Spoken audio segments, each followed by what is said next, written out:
శతదినోత్సవాలు, అర్ధశత దినోత్సవాలు, అసలు టాలీవుడ్ తెలుగు సినిమా ఈ ఫంక్షన్లు చేసుకొని ఎప్పుడో మర్చిపోయింది. ఒక సినిమా 100 డేస్ ఆడింది, 175 డేస్ ఆడింది అంటే ఈ జనరేషన్ కిడ్స్కి అదొక పెద్ద ఆశ్చర్యమేమో. అసలు ఆ రోజులు ఎప్పుడో పోయినట్టుగా అనిపిస్తాయి.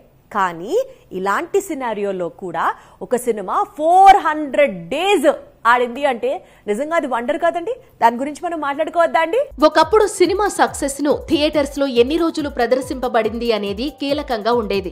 శతదినోత్సవాలు, సిల్వర్ జూబ్లీలు కొట్టిన సినిమాల చరిత్రలు ప్రత్యేకంగా చెప్పుకునేవారు. రికార్డులంటే అవి అనేవారు.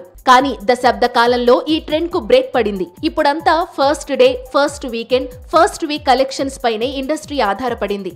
ఎలాంటి పాన్ ఇండియా బ్లాక్ బస్టర్ అయినా 1000 కోట్లు కొట్టగానే స్లో కావాల్సిందే, థియేటర్ నుంచి వెళ్లిపోవాల్సిందే. బాక్సాఫీస్ దగ్గర ఇలాంటి లెక్కలు నడుస్తున్న సమయంలో ఓ సినిమా, అది కూడా తెలుగు సినిమా, థియేటర్స్ లో 450 రోజుల వైపు పరుగులు తీస్తోంది. జపాన్ మొత్తం RRR మేనియా కొనసాగుతోంది. అక్కడ లాస్ట్ ఇయర్ అక్టోబర్లో రిలీజ్ అయింది ఈ ఇండియన్ బ్లాక్ బస్టర్. ఇంకా నడుస్తూనే ఉంది. జపాన్ లో రిలీజ్ అయి 425 రోజులు దాటినా అక్కడి థియేటర్స్ లో ఇంకా RRR ను ప్రదర్శిస్తూనే ఉన్నారు.